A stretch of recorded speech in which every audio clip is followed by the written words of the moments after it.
Okay, let's go ahead and get started today. First of all, let me apologize for not having your test ready. I was just bragging to somebody, I think on test day, that my goal is to have your test back the next class after you take the test. And it's been a long time since I haven't had a test back after the time that you take the test. Apparently there was some miscommunication about Scantrons still being in use on campus. Actually, I was correct for once, okay? That's why the first test, you notice we didn't use Scantron, because I was thinking that they said they're discontinuing that. And so the first test I didn't, and then when I finished, I happened to mention to our department secretary, I said something about Scantrons, and she said, yeah, they're still using Scantrons. And I'm like, okay, then why am I grading all these tests? I'll just use Scantrons for the second test. And so I used them, gave them to the take over there, and yesterday they emailed me saying, we're not using Scantrons anymore. So we're grading all of your Scantrons by hand. I don't even know where they are right now. I'm guessing my secretary has them somewhere. And they'll show up hopefully tomorrow or Thursday morning graded, and I will get your grades posted. Okay, so again, let me apologize for making you wait an additional day or two, but I'm sure you all did great on the test. Are you feeling pretty good about it? Did any of the questions look familiar? Okay. All right. Just want to make sure. Now, let me give you sort of from here on out, the rest of the semester, how we're going to do things. Because if you look at the syllabus, you're going to see, you know, that we have chapter 6, chapter 7, chapter 9. You're going to see a lot of chapters. And that may make some of you a little bit nervous, but what we're going to do from here on out is we're just going to basically hit parts of chapters. So for example, chapter 6, interest rates and bond valuation, we're skipping the interest rate portion completely, and we're just talking about bonds and bond valuation. So about half the chapter. In chapter 7, stock valuation, we're just hitting parts of that. And then, I mean, in chapters, it'll only be 5 or 6 pages. I mean, so just because you see a lot of chapters covered doesn't mean we're actually covering the entire chapter. Now, the way it's going to work is, of course, I said that we do not have class the Tuesday before Thanksgiving. Okay? So we'll just continue on until the last day of class is. Wherever we finish, we finish. Now, on your final exam day, you're going to have actually 2 tests that day. You're going to have your regular final exam, and then you're going to have what I call a bonus test. The bonus test is going to be 15 questions, not 50, but 15, 1-5. And they're going to be all true and false, or excuse me, multiple choice. And any of those that you get correct, add a point to a test grade. So you can't hurt yourself. It's going to be over a material that we cover in class. So you can score up to 15 additional points on your final exam test grade. If you get 10 right out of 15, you get 10 points added to a test grade. If you get 5 right, you get 5 points added to a test grade. So again, it can't hurt you. I put it out there, so if you want to study for it, if you want those points, that's fine. If you don't want to study for it and you want to guess, then I'm assuming the odds are you should get approximately 3 point something right if you guess at a 25% possibility. No, it'll be over new material, but it'll be over the last material that we cover probably. So probably the last day of class, whatever that is. That'll be over. So you'll have your regular final, which is 15. You'll have 2 tests, your regular final, 50 questions. You'll take that test, turn it in. I'll hand you a second test, well, I don't know about the answer sheet this time, something, and you'll have 15 questions. I'll grade both of those. So that's a really good way to score some extra points. So it's on the same day as the final exam. Yeah, that day you'll have 2 tests.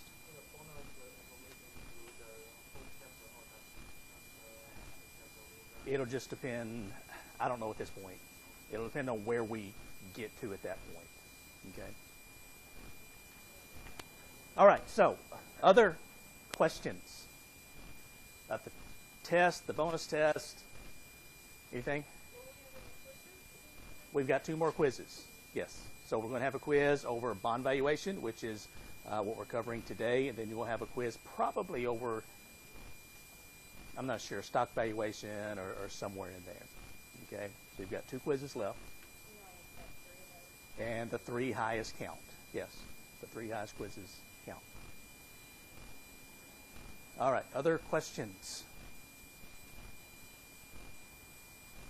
Okay, let's talk about bonds for just a few minutes today. As you can see, the chapter is interest rates and bond valuation. The thing about this is you talk about interest rates in other classes. And so in here, we would just be covering the same material, which in my opinion is sort of a waste of time. And so we're going to skip past the interest rate function and go directly to the bond valuation function. Now, this talks about the definition of, what is an interest rate? It's the cost of money and that type of thing. And what this is referring to simply is when we're talking about interest rates, we're typically talking about something related to as it says here, bank loans or bonds. So some type of debt. So if I use the term interest rate, then typically I'm referring to some type of debt. If we use the term return, then we're typically talking about some type of equity, such as common stock. Now, sometimes I just get lazy and kind of use them interchangeably. But officially, interest rates go with debt instruments. Returns go with equity instruments, if you want to get really technical. So I'm going to skip past some of this different types of risk. Okay. So, a bond. Now, we're going to go over the sort of the official definition of the bond, and I'm going to try to simplify it somewhat. It says a bond is a long-term debt instrument used by businesses and or governments to raise money. Most bonds pay interest semi-annually, have a maturity of 10 to 30 years, and have a par value of $1,000 that must be repaid at maturity. So this is the definition of a bond, 2-part definition. Essentially, the way this works is, now again, we're getting into the investments portion now, so we're going to talk about bonds in this chapter, stocks in chapter 7. But we're also talking about ways that a corporation can raise money to then spend on building a new factory, putting in a new assembly line, research and development on a new product. And so we're talking about ways to raise capital. And then when we get to chapter 9 and 10, we're going to talk about capital budgeting, which is how does the company, once they've raised this cash, issuing bonds or issuing stock, how do they decide how to spend the money? How do they analyze investments? So all of this, I promise you, fits together pretty neatly, okay? And it will make more sense as we continue through the different chapters. Now, the way this works is, let's say that I'm a corporation, okay? Lacewell Incorporated. And Lacewell Incorporated needs to raise $50 million to build a new factory. So I'm going to expand. There are several ways that as a corporation I can raise the money. One is I can simply go to my bank and say I need a $50 million loan. And maybe they'll loan me the money, maybe they won't. One is I can issue shares of common stock. So I can issue enough shares of common stock that it'll raise $50 million in cash. I can build my factory. I can issue shares of preferred stock, which we'll talk about common stock and preferred stock in Chapter 7. Or another way is I can issue corporate bonds. Now, a corporate bond, think of a corporate bond as simply, or a bond of any type, as a loan, but in reverse. Because what's happening is, if I issue corporate bonds to you, when you buy my bond, what you're doing is you're loaning me your money for, if it's a 10-year bond, you're loaning me for 10 years. If it's a 20-year bond, 20 years, 30-year bond, 30 years. And because I'm using your money, what I'm going to do is I'm going to pay you interest either every 6 months or every year because I'm using your money. So I'm going to pay you interest every year, year after year after year. And finally, when the bond matures in 10, 20, 30 years, whatever it might be, I'm going to pay you your last interest payment plus I'm going to give you back the original amount that I borrowed, which is what we call the par value or the face value of the bond, which is normally $1,000, although it doesn't have to be. Bonds can have par values of $1,000, $5,000, $10,000, even $1 million. But the thing is, if I have $1 million bonds, most people can't buy a $1 million bond. Most people can buy a $1,000 bond. So a bond is simply a loan in reverse. So instead of you borrowing money, it's either a corporation or the government borrowing money from you. And you receive interest as compensation for letting them use your money.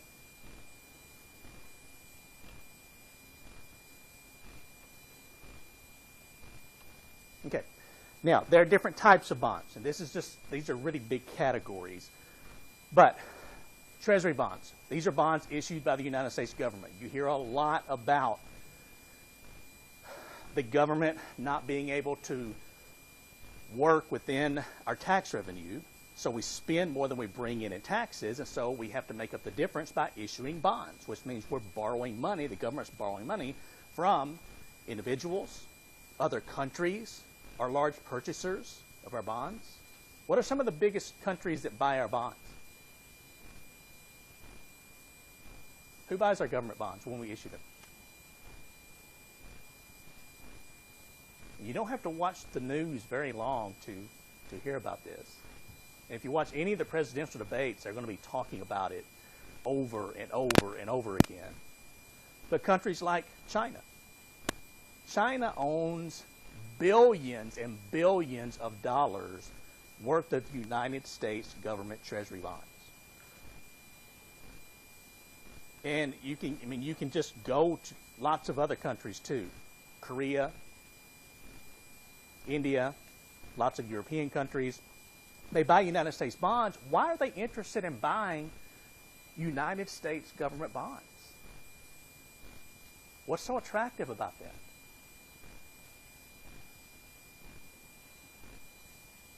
Are they paying just a really high interest rate? They're not paying much interest. They're low risk. They're really, really safe. And so basically what these countries are saying is that if any country is going to stand, if we have some type of financial disaster, the United States will be the country still standing.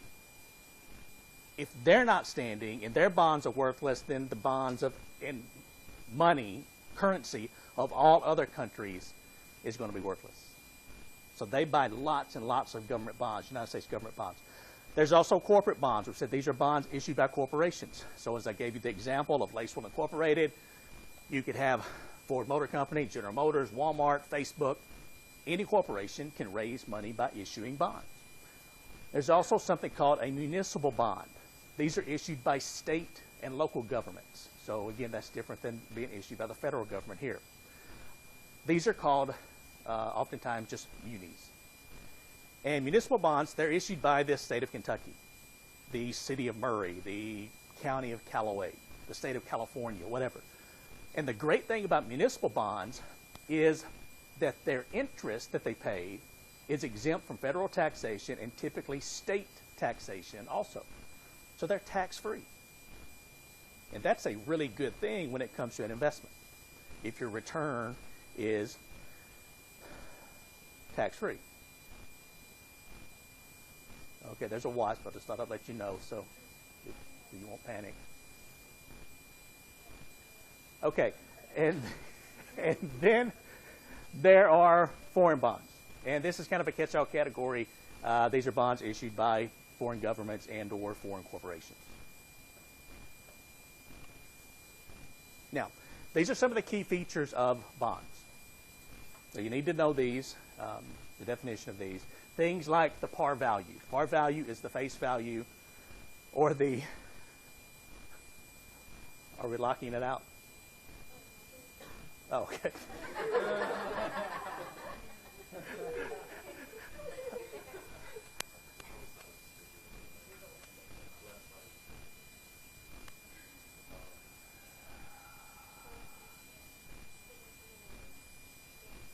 He's fine. he'll get a little lower, I'll kill him. That's not going to cause any problem for anybody if I kill a wasp, right? Or like file some kind of complaint that I was cruel or something. We live in a really politically correct society, okay? So got to make sure. All right. Now, typically the par value, the face value is $1,000, but like we said earlier, it could be anything. It could be any dollar amount. The coupon interest rate or the coupon rate, that's simply the rate of interest that the bond is paying. So if we have an 8% coupon bond, it's paying 8% of the face value, or 8% of $1,000, or $80 per year. Or if you have a 4% coupon, it's paying 4% of the face value, par value, etc. Now, typically, this is a fixed rate of interest. There are different types of bonds. Some of them will change, but normally it's a fixed rate. And there's also something called a zero coupon bond or a deep discount bond. And what this is a bond that sells at a substantial discount from its par value. Thus the name deep discount bond. So instead of selling for, say, $900, like maybe a normal bond would, it may sell for $600. But with a deep discount bond or a zero coupon bond, you do not receive coupon payments. You don't receive interest payments. What you receive is, when the bond matures, you get the face value, and the difference between what you paid and what the bond is worth when it matures is your interest income from the bond. Okay? So, zero coupon bond does not pay interest. Then the maturity. This is the years until the bond will be repaid. When bonds are new, they can be a 10-year bond, 20-year bond, 30-year bond, 25, 15, whatever. You can even have 40-year bonds. But we may be pricing bonds that have 4 years until maturity, or 7 years, or 11 years. And what that means is that bond was issued previously. You know, if it's a 7-year bond and it was issued 3 years ago, it was originally a 10-year bond, it only has 7 years left. So there's lots of bonds out there that have 1 year to maturity, 2, 3, 4, that were originally 10, 20, or 30-year bonds. So you can buy any length of maturity that you want. The issue date, when the bond was issued, and then default risk, that's the risk that the bond issuer will not make the interest payments and or the principal payment. If that happens, the bond issuer is what's called in default. And if it's in default, essentially bankruptcy is right around the corner for that issuer. Okay, because when it comes to making payments, interest payments are not negotiable. You have to make your interest payments on bond issues or bank loans when they come due. As we'll talk about in Chapter 7, common stock dividends, if you don't have a good year financially, you can just skip those. You don't have to pay them. Preferred stock dividends, under certain cases, you can skip those. But interest payments on bonds, you have to pay those. That's why bonds are considered typically a safer investment than stocks. On the other hand, bonds, because they're not as risky, but on the other hand, bonds aren't quite as exciting as stocks. And so I typically refer to bonds as, where's our little friend now? Oh, there he is. I refer to bonds typically as the vanilla ice cream of investing. Where is it? If he lands on me, let me know.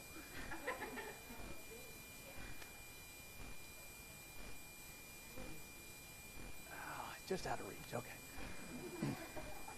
So the vanilla ice cream of investing, which means, vanilla ice cream as a dessert, for example. I mean, if you were picking a dessert, there's lots more exciting desserts out there. But vanilla ice cream, I mean, it's basically a good standby. It's not very exciting, but if you have the choice between no dessert and vanilla ice cream, it's okay. Well, that's kind of how bonds are. Stocks are sort of the double fudge chunk brownie of desserts. The more exciting, more risk, more return, also more potential for loss. So you've got, several options there. Now, a couple of provisions for the bonds have, and all bonds don't have this, but these are some things that you need to be aware of. It's one's called a call provision. The other is what's called redeemable at par. Now, a call provision says that a bond issuer can refund or buy back the bonds if rates go down. So if interest rates go down, the bond issuer can simply say, hey, the bond that you own, that you bought from me 2 years ago, 3 years ago, 5 years ago, I'm buying it back. And the thing is, you have to sell it to me. Now, the way this works is, when interest rates, let's say that I issued bonds to you, Lacewell Incorporated issued bonds to you 5 years ago at a 7% interest rate. And you bought them and you're happy getting your 7% of $1,000 or $70 per year in interest. But interest rates over the last several years have been going down. So now I can keep paying you 7% interest, or I can refinance my bond issue or call them. So I'll buy back all the 7% bonds, and then I'll reissue bonds at the new market rate, which may be 3% interest. So I'm saving a lot of money on interest. So a callable bond is very similar to refinancing a home mortgage. When you refinance a home mortgage, you're essentially paying off one loan at a higher rate and taking out a new loan at a lower interest rate, which means it's going to save you a lot of money. That's what a callable bond does. Now, borrowers are willing to pay higher interest rates, and lenders require higher interest rates on callable bonds because it is an inconvenience. Because if you're making a high interest rate on a bond and rates go down, you don't want to sell it back. You're happy with that. And typically what they're going to do is they're going to give you what's called a call premium, which is a small amount of money above the par value to compensate you for your inconvenience of having your bond called. Now, it's not going to make up for the lost interest because you're still pretty upset about it, but you should know that when you go in, if you buy a callable bond, it could be called. And then a deferred call is the time until the bond can be called. So, you know, that may be a year, 2 years, 5 years, just depends on the bond issue. Now, you need to know that a call provision helps the bond issuer but hurts the investor. Because again, if I'm the issuer and rates go down, I'm going to buy my high interest rate bonds back from you and I'm going to replace them with low interest rate bonds, so that helps me, the issuer. On the other hand, you, the investor, you're the one who's hurt by this. Now, a redeemable at par clause simply says that the holder can sell the bond back to the issuer for its par value. And this protects the holder, the bond holder or the bond owner, from rising interest rates.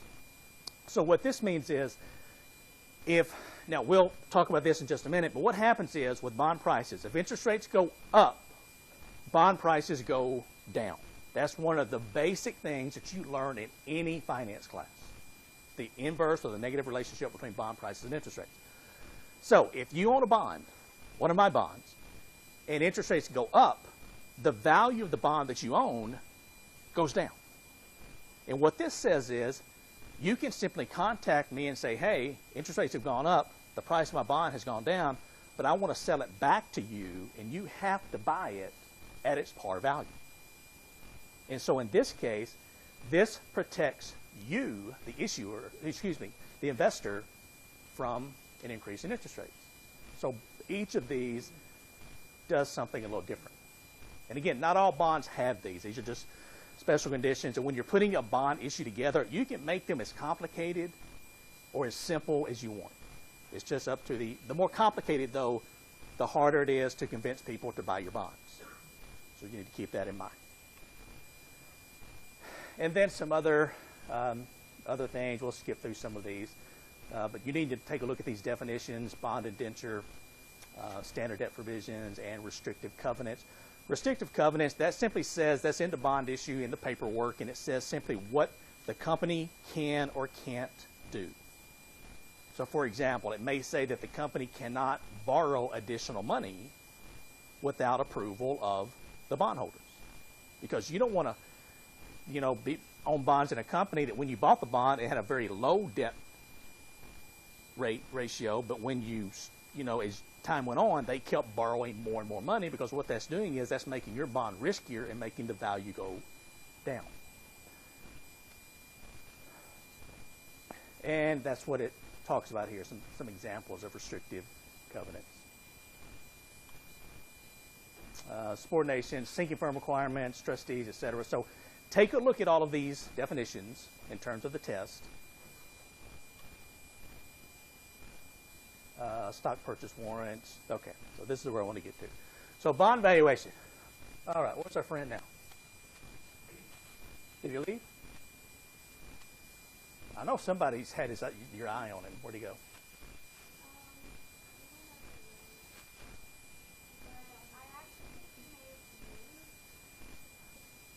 He may have moved.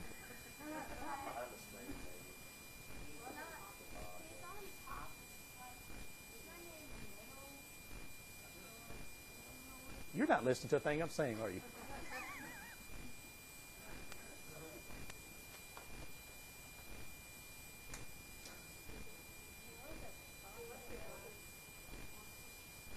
He probably went home. He'll be back. He'll be back to visit. Yeah, he'll be back. Okay, now let's talk about bond valuation for just a minute. You're going to be using your financial calculator for bond valuation, and the great thing about bond valuation is we're doing the same thing that we did in Chapter 5, so you already know how to do this. It's just we're calling it something different because what we're doing here is simply present value calculation. And you already know how to do a present value calculation. Now, this is a 10-year, so the bond matures in 10 years. It pays a 10% annual coupon, and the required return on this bond is 10%. The required return, that's what brand new bonds being issued right now pay in terms of interest, because we know that interest rates go up and go down. And so bonds of a certain risk level, because market rates are going up and down, the interest rate associated with those bonds are going to go up and go down. This bond just happens to pay the same rate as the market rate of interest. This is what the timeline would look like in terms of cash flows. Now this is time period 0. This is today. Time period 1, the first year, you're going to receive 10% of $1,000 or $100 in interest. The second year, $100 in interest. The third year, fourth year, fifth year, sixth, seventh, eighth, ninth, 10th year, $100 in interest. And also in the 10th year, you're going to receive back your $1,000 par value or face value of the bond. So you're going to have a cash flow of $1,100 in your 10th. So 100, 100, 100, final year, 1,100. If we want to determine what is this bond worth, we're going to calculate the present value of the future cash flow. And that works with any asset, not just bonds. Stocks, rental property, a convenience store, any kind of assets you want to buy. If you take the future cash flows and you bring them all back to today's dollars, that's what the asset should be worth. So that's what we're doing here. So what you see here, this is the present value formula. You learned this back in Chapter 5. It's the cash flow or the future value of 100 divided by 1 plus R, the required return, or the interest rate, which is 0.1, raised to the first power. Plus, you do the same thing for cash flow 2. It'd be 100 divided by 1 plus 0.1 raised to the second power. Plus, and you keep doing this all the way to year 10, where you have the interest payment and the par value cash flow. So that's all you're doing. So you could actually calculate the present value of a bond using the present value formulas, not even needing your calculator. But there's a problem. You can see how if you were calculating this 10-year bond, the price, or the selling price of the present value, it's going to take a few minutes. And what if you have a 30-year maturity bond? You're going to have 30 present value calculations. Or what if you have a 30-year bond that pays interest semi-annually? Then you're going to have 30 times 2 or 60 present value calculations. So what could take you literally 20 minutes to calculate, with your financial calculator, you can calculate in 20 seconds. So this is another benefit of the financial calculator over the formulas, although I want you to understand, that's why I'm showing you this, because I want you to understand when you're putting this information in your financial calculator, this is what's happening. Okay? So right here, we have the present value of these cash flows. So the first one is equal today That's equal to $90.91. And then we can go all the way to cash flow number 10. The interest payment's worth $38.55, and the $1,000 is worth presently $385.54. We add all of these together, and it means the bond should be selling for $1,000. So did everybody kind of follow that? Pretty straightforward. I know some of you have talked about this and maybe in other classes. Some of you maybe you haven't. Okay, now, in using your financial calculator, it's just a little bit different than what we've done previously, because previously we've had 3 variables and we've solved for the 4th. With a bond, you have 4 variables to enter and you solve for the 5th. So if you take a look at your time value of money row of keys, we're going to be using all 5 of those. Okay? Now, your inputs are going to, we're computing present value, and these are your inputs on a basic valuation problem. Future value is the par value of the face value. In the number of years to maturity or the number of interest payments. Payment is going to be the coupon rate times the par value. This is your interest amount. It's going to be entered as a dollar amount. And then I/Y is the required return, or the rate similar risk newly issued bonds are paying, and it's also known as the yield to maturity, or the YTM, and we'll talk about the yield to maturity a little bit later in this chapter. So 4 inputs, solve for the 5th.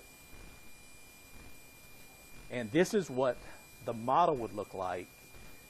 Again, you're not going to use this formula, but this is the bond valuation formula.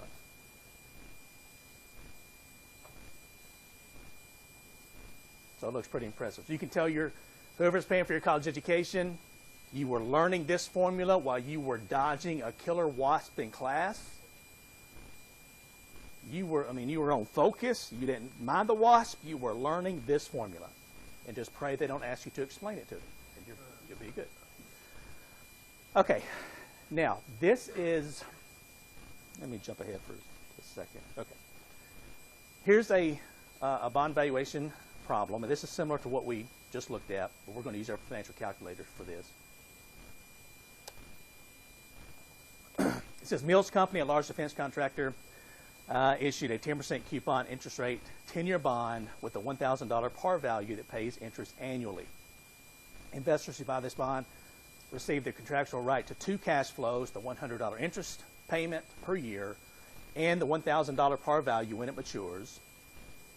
And assuming that the interest rate on the Mills Company bond issue is paid annually and the required return is equal to the bond's coupon interest rate, is saying calculate the price, the selling price of the bond. Because what we're doing here when we're calculating bond prices, bonds are sold just like stocks. There's a bond market. It's equally as big as a stock market.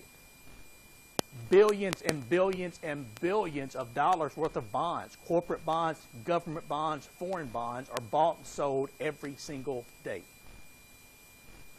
But the thing is, as I talked about earlier, bonds aren't as exciting as stocks, so the business news doesn't focus much on the bond market. But they focus a lot on the stock market and different stock indices, such as the S&P 500, the Dow Jones Industrial Average, the NASDAQ, etc. So what we're doing here is we're calculating the selling price of a bond, what we should pay for it. Now, this is what your cash flows would look like. Again, it's a present value calculation, so we're simply taking each cash flow back to time period 0. And our inputs would be here. So with our financial calculator, and let me bring this up. Okay, so these are inputs. And it's really, really important. First of all, check to make sure your calculator is set on 1 payment per year. And then, once you're back to zeros, it's really important with bonds to go through the clear process every single time. Because if you don't, because remember, we're using all of these functions. So if you don't clear it out, you're going to get some really, really strange answers. So second, clear time value of money. Second, clear work. And we're going to put these in. It doesn't matter what order. So I'll just start at the top here. 10, the bond matures in 10 years, so 10 is my N. 10 is also the I/Y. The bond pays 10% of its par value, 10% of 1,000, which is $100. That's my payment. And when the bond matures, it's going to be worth $1,000. That's its par value. So that's the future value. I've entered 4 inputs. I'm ready to solve for the 5th, so I'm going to press my compute key in the top left-hand corner and present value. And this tells me that this bond should be selling under these circumstances for $1,000 exactly. And if a bond is selling for its par value, we say the bond is selling at par. So did everybody come up with 1,000 here?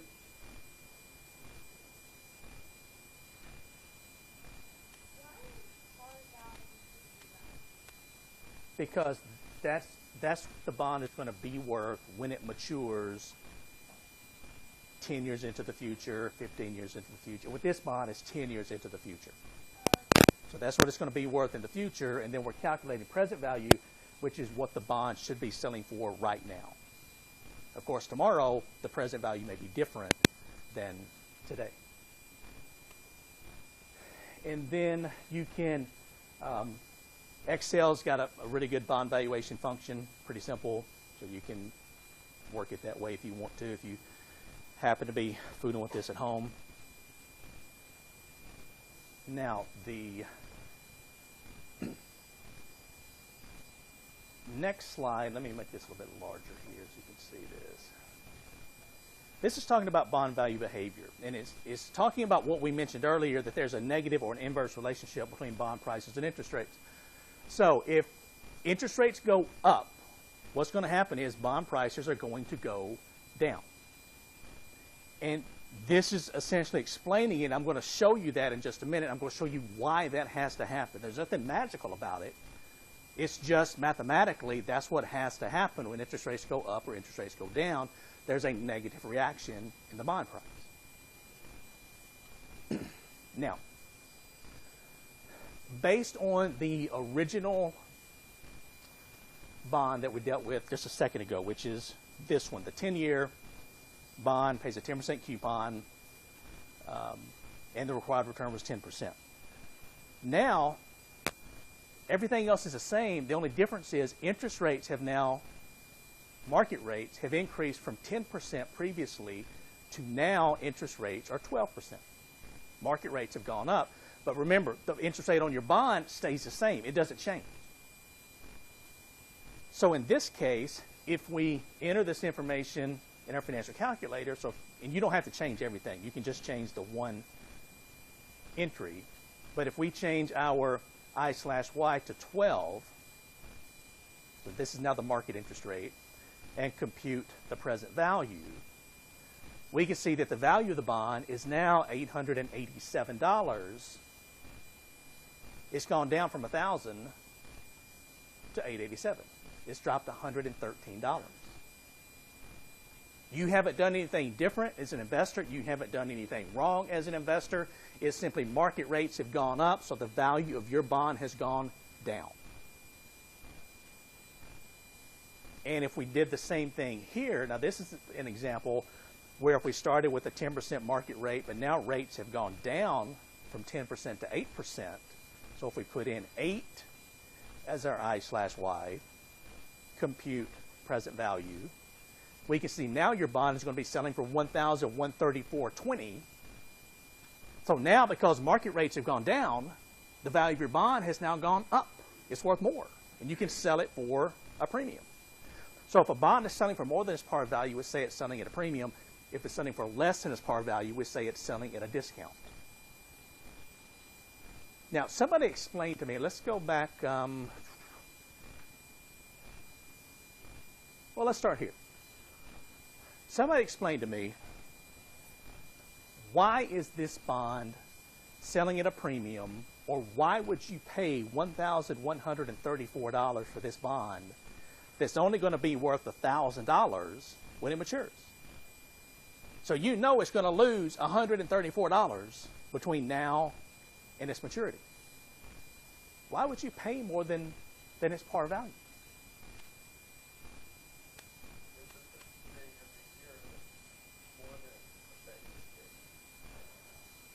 Okay, it's more than a bank would pay you, or the interest that this bond's paying is more than what? What do we say the current market rate of interest is for this bond? If you want to buy this bond brand new right now, you're going to get an 8% interest rate. Your bond is paying what interest rate? 10%. Okay? So that's why an investor, now think about this. With a bond, the only thing that can change is the price of the bond. The interest rate can't change, the bond's interest rate. The maturity, you can't change the maturity as an investor. What you can change it, or what can fluctuate up and down, is the price of the bond. So in this case, if interest rates are, market rates are 8%, your bond's paying 10%, you're willing to pay a premium for this bond because the two parts of a bond's return, which is the interest rate return and the capital gain or capital loss, those two combined will mean you're going to earn exactly 8% on this investment.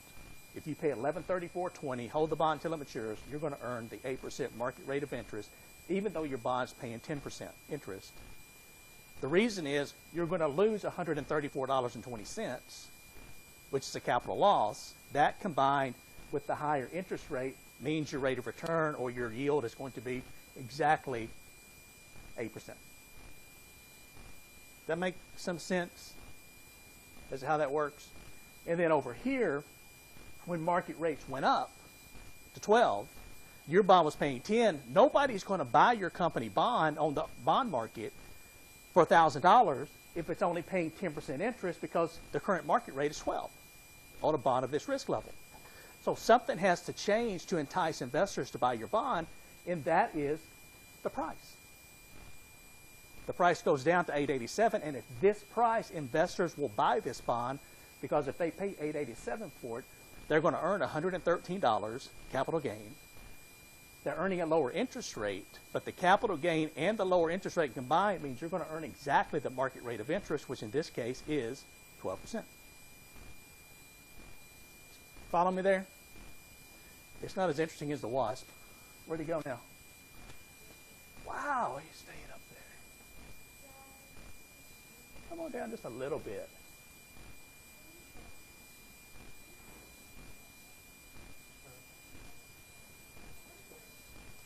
I'm really a pacifist. I just don't think I can kill that wasp. I'll feel bad.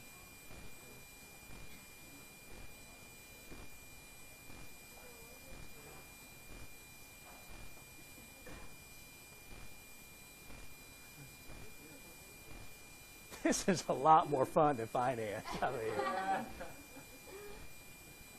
it really is. Okay. Anyway, he's up there. He's not going to hurt anybody. All right. Okay, so bond value behavior. Everybody following me so far? Pretty comfortable with this? Pretty simple? Okay, this is recorded on Tegrity, so those of you that haven't heard a word I've said, you can go back and watch the Tegrity recording, and you can watch all of this again, okay? In a WASP-free environment, so you can concentrate on what we're doing.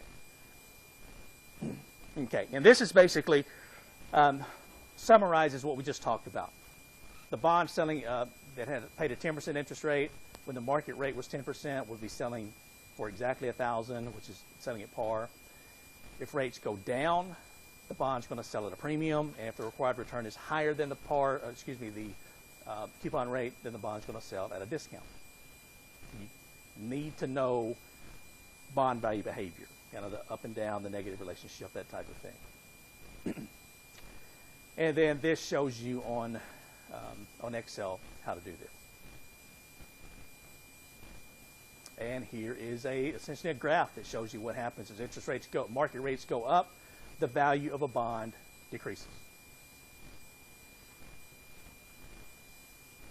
All right, so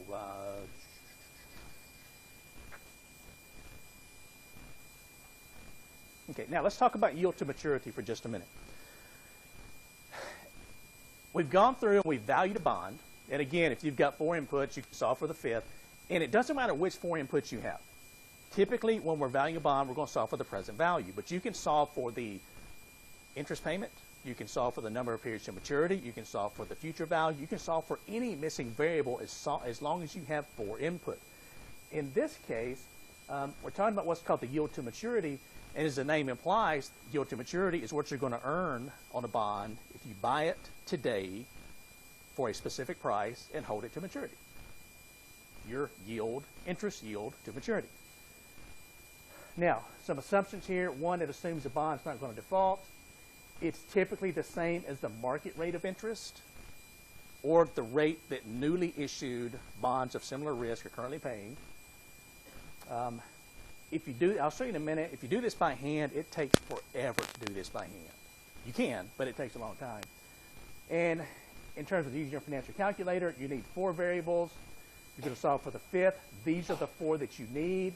And keep in mind that your present value, since you're entering a future value and a present value, your present value has to be entered as a negative number, or you're going to get an error 5 message on your calculator. So if we take a look at this, this is essentially, now, this is the yield to maturity on a 10-year 9% annual coupon bond, pays $1,000, or has $1,000 par value, selling for $887. So what we want to know essentially is what causes this side of the equation to equal 887.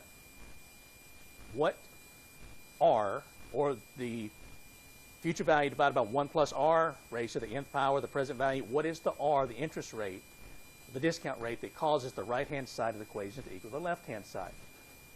Now, if you put this on paper, this is what it would look like. So you have your $887, the price of the bond. You've got your interest payments, $90 per year. And then finally, you've got your $1,000 par value. And what you're looking for is this number. What interest rate? So is it 0.07, 7%, 0.08, 8%, 10%, 12%, whatever. So if you're going to do this by hand, what you do is you simply substitute in an interest rate. So you start here and you say, okay, I know the bond is selling for $887, it's selling at a discount. So in that case, what we just talked about earlier, would the interest rate be higher or lower than the coupon rate? And this would give us a starting point. It's selling at a discount. So would the current market rate, the yield to maturity, be higher or lower? Everybody agree with higher? Okay, so we know the bond's interest rate is going to be higher than 9%. We don't know what it is, so we could guess. We could say, well, okay, maybe it's 10. So what you do is you would put in 0.10, 0.10, 0.10, and you go through and you work out the right side of the equation to see if it's worth 887. Now, it's not going to equal 887. So then you have to go back and increase or decrease your interest rate. You do it again. And you keep doing this until you get approximately the right-hand side of the equation equals 887 or close to it. And that's how you do this by hand. Now, you can imagine if you've got a 30-year bond, and you have to work this problem 4 or 5 times, it takes a long time. And again, with your financial calculator, you've got the inputs here. You just compute, in this case, the I/Y, the interest per year. So if we want to bring this up, now again, go through the clear process. And we're just going to enter our inputs. So 10 is our N. The current selling price of the bond is $887. That's a negative number. We're going to press our present value key. The payment is a 9% coupon bond, so 9% of $1,000 is $90 per year, so 90 is our payment. And the future value is $1,000. FV. So now we've entered our 4 inputs. What we haven't solved for is the interest per year, so we're going to compute the I/Y. And this tells us that this bond, if we pay $887 for it today and hold it until it matures, it's going to yield 10.91% per year until maturity. That's the yield to maturity. So is everybody getting the right answer here? Follow me on this. Yield to maturity is just the interest rate associated with it.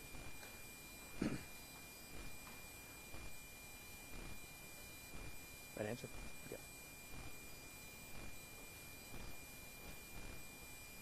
And what this is, this essentially sums up what we just talked about the negative relationship. If the coupon rate is less than the required return, the bond sells at a discount, equal to the required return or greater than the required return. So you need to, this is a really good slide to look over for the test. And this talks about if interest rates go up, bond values go down. Interest rates go down, bond values go up. Now, if you're a bond investor and you've got a fairly sizable bond portfolio,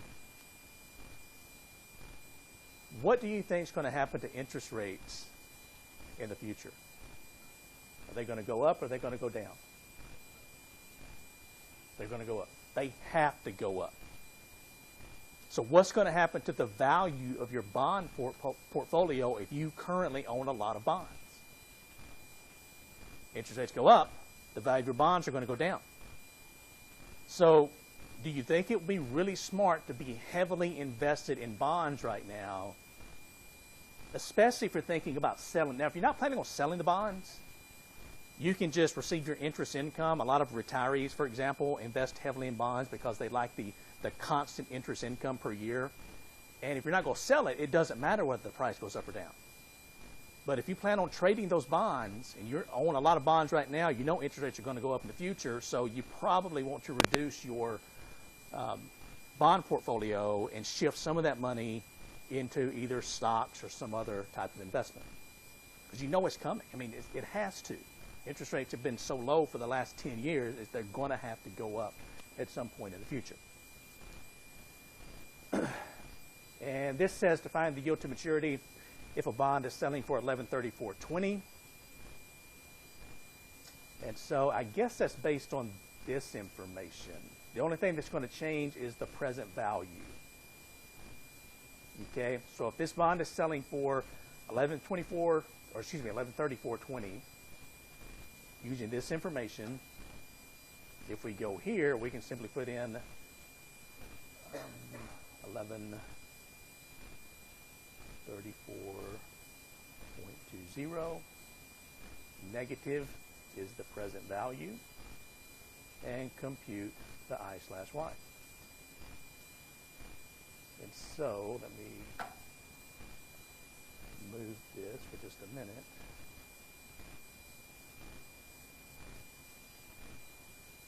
Now bring it back up. And so what this will show is if the bond is selling at a premium and it's paying a 9% coupon, that the yield to maturity is going to be less than the coupon rate. It's going to be 7.08%. And the practice problems in the back of the chapter, you can work through some of these. You'll be an expert at bond valuation pretty quickly.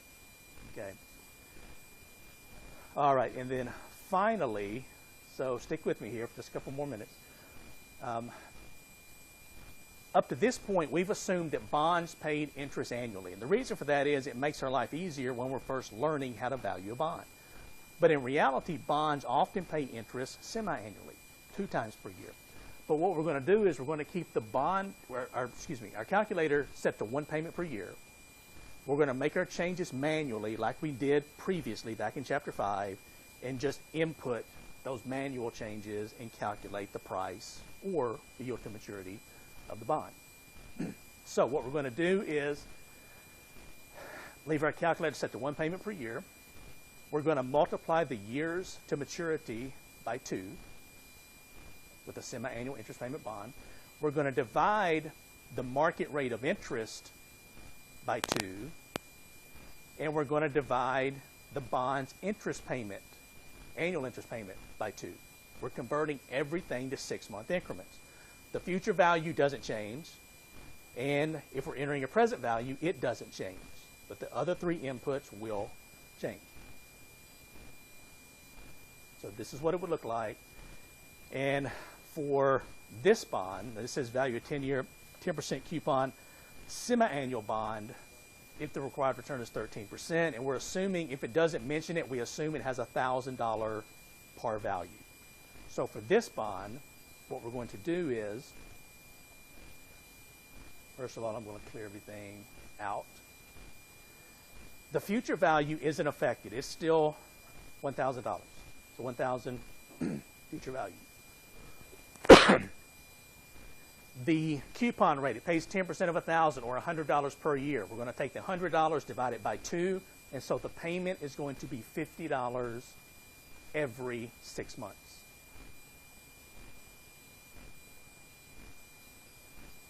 The market rate of interest is 13%. We're going to divide that by 2, so instead of 13% per year, it's going to be 13 divided by 2, or 6.5% every 6 months. So 6.5 I/Y. And let's see, the N. This is a 10-year bond. We're going to multiply that by 2, so it's going to be 10 times 2, 26-month periods. So 20 is our N. We've got all of our inputs. We want to compute the present value. So I'm showing that this bond should sell for $834.72. Everybody come up with that? Pretty good?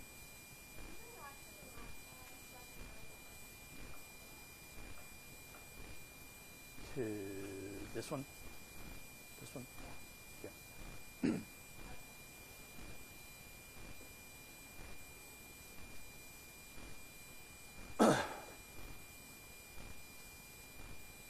Now, you got to stay with me here. I know bonds, they're not the most exciting thing. When we get to Chapter 7, I'm trying to get through this so we can get it behind us. When we get to Chapter 7, we get to stocks. We're going to look at some theoretical ways that you can value stock, but we're also going to, I'm going to pull up on the screen my trading account with Scottrade, and I can bring up some real-time quotes, and you'll see a screen full of stock prices and stock quotes, and I'll go through with you, how do you open an account if you want to start buying and selling stock. What do those numbers mean on the screen? You'll see lots of flashing lights, red lights and green lights and yellow lights. And if you wanted to sell stock or buy stock, what steps do you go through? And we'll just go through that process, and you can see it right in front of you. And since it's a day class, that works out really well because the markets are actively trading, and we'll do that probably on Thursday. Okay. You can see just how many shares of stocks are being bought and sold. It's amazing. From the start of class to the end of class, with one company, there could be 10 million shares bought and sold in an hour. It's just a massive, massive auction market, essentially is what it is, of supply and demand. So when you talk about supply and demand in your economics class, I know it's somewhat unrealistic with some of their examples, but it's what happens in our stock market every single day. If supply is greater than demand, the price goes down. If demand is greater than supply, the price goes up. Okay, so, and then finally with yield to maturity, you can do the same thing with a semi-annual coupon bond, so you can calculate yield to maturity. So with this one, and let me bring up my calculator, bring it over here.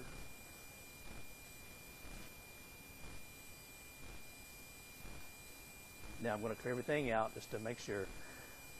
Okay, so this is the yield to maturity of a 10-year, 10% coupon, semi-annual interest payment bond if the price is $892.17. So that's the first thing I'm going to put in, the present value. $892.17 negative, that's the present value. The future value is $1,000. 10 is a 10-year bond. It pays interest semi-annually, so we're going to multiply 10 by 2, which is 20. So 20 is my N. And the coupon payment, it pays 10% per year, 10% of $1,000, which is $100 divided by 2 would be $50 every 6 months. So that's my payment. So now I think I've entered 4 variables, and I want to compute, in this case, the I/Y, which is yield to maturity. So compute I/Y.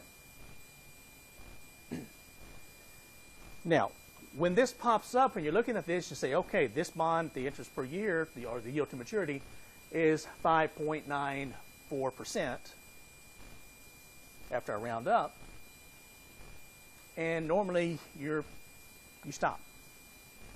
But remember, with this particular calculation, we changed everything to 6-month increments. And the yield to maturity is always an annual rate. So this is not the answer. This is the 6-month yield. We have to take this answer, multiply it by 2 to get the actual yield to maturity. So we take the 5.94, multiply by 2, and that would be this bond's yield to maturity. And I will go ahead and tell you, this makes a great question for a multiple choice test, because, you know, you put this information out there and you say, okay, on the semi-annual interest bond, calculate the yield to maturity. And of the answers, guess what answer A is going to be? Answer A is going to be this number. So you're buzzing through there, you've got your financial calculator, sparks are flying out of it, this pops up 5.94%, you're like, there it is, answer A, and you circle it. But if you actually are concentrating and know what you're doing, you'll know, wait a minute, this was a semi-annual interest payment bond. So further down the list of answers, you're going to see 5.94% times 2, whatever that is. That's going to be the actual yield to maturity. Okay? All right, so, and then finally, what time? We're going to go a few more minutes. All right, finally, bond ratings. I think those are all the calculations, actually. Okay. Let's talk about this for just a second, and then I'll get you out of here. We'll be finished with bonds, which is a good thing. Now, when a company, a government, a state government, federal government, local government, whatever, when they issue a bond, that bond is rated by an independent third party, which basically tells us how safe is this bond, how likely is this bond to make all of its interest payments and its par value payment when it matures. You've got some of the rating agencies here. You've got S&P, which is a rating agency. You've got Fitch, which is a rating agency. You've got Moody's, which is a rating agency. And they rate bonds by these categories. Now, their notation is just a little different. For example, S&P and Fitch, they use all capital letters. AAA being the highest grade. This is the best bond you can buy, the safest bond you can buy. But since it's the safest bond you can buy, it's going to pay the lowest amount of interest. Because again, low risk, low expected rate of return. Then we go down to AA rated bonds, single A rated bonds, triple B, and what's happening is the quality is decreasing each time we go down a category. Now, for Moody's, it's a capital A and 2 small a's. It means the same thing. These first 4 grades are what we call investment grade bonds. And this is really important when it comes to bonds, because there's certain investors that can only invest in investment grade bonds. Your bank is one of those investors. Banks buy lots of bonds. So when you take your money in, you put it in your checking account or your savings account, the bank would like to loan the money out because it pays a higher rate of interest. But if it can't make a loan, it's going to take your money and it's going to buy bonds with it. But legally, a bank can only invest in the top 4 categories, investment grade bonds. There are other categories, so double B, single B, triple C, and it just keeps going down. These are called junk bonds, or another name is speculative grade bonds. But the more common name is junk bonds. And so you can see over here, this talks about what percentage of these bonds default, which means they don't pay their interest payments within 1 year or 5 years. And so you can see the AAA bonds, none of those default. AA bonds, a very small amount, 0.1% default within 5 years. But then when you jump on down here, really the big difference is between single B and triple C. You can see the single B in 5 years, there's a 10%, almost 10% probability of default. You jump down to triple C, you're talking 26 to 35%. Now, of course, the interest rate gets higher as you go down the list. And so what that means is there are some junk bonds out there that the name is kind of scary, junk bond, but they're perfectly fine investments. They pay a higher rate of interest. It's just they have a little more risk than do the top 4 categories. So just because you see something labeled a speculative grade bond or junk bond, you don't have to run away from it. It doesn't mean it's bad. You have to look at, for example, why is it a junk bond? So this talks about what I just discussed here.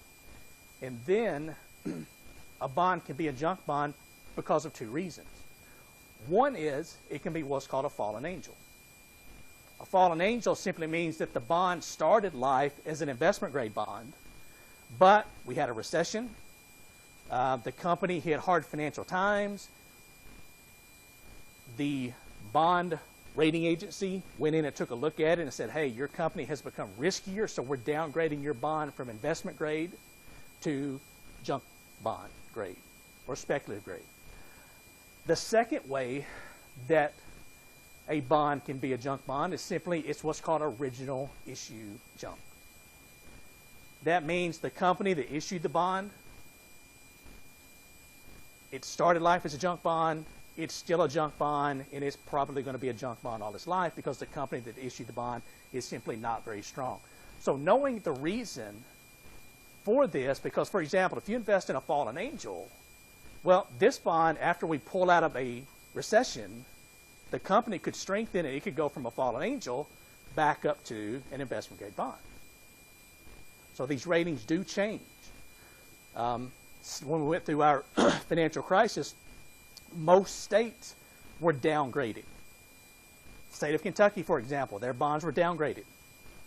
And a lot of people think, well, if I invest in a state bond or a local bond, I can't lose any money. Well, you need to tell the investors of Detroit city bonds that, because Detroit is our latest big city to file for bankruptcy. And Detroit had issued millions and millions of dollars worth of bonds that they stopped paying interest on when they filed bankruptcy. So those bondholders essentially, I mean, they may get something, but it's not much. Pennies on the dollar for what they invested. And then this talks about bond rating, bond raters, and actually a lot of the financial crisis of 2008 is blamed on rating agencies, stating that bonds were safer than they actually were. And finally, that was a fairly quick flying insect filled coverage of chapter 6. Where is he?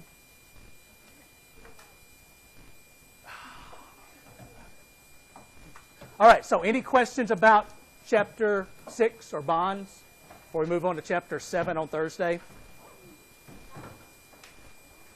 All right, everybody have a great day, and I will see you back here on Thursday, hopefully with your test grades posted to Canvas by then.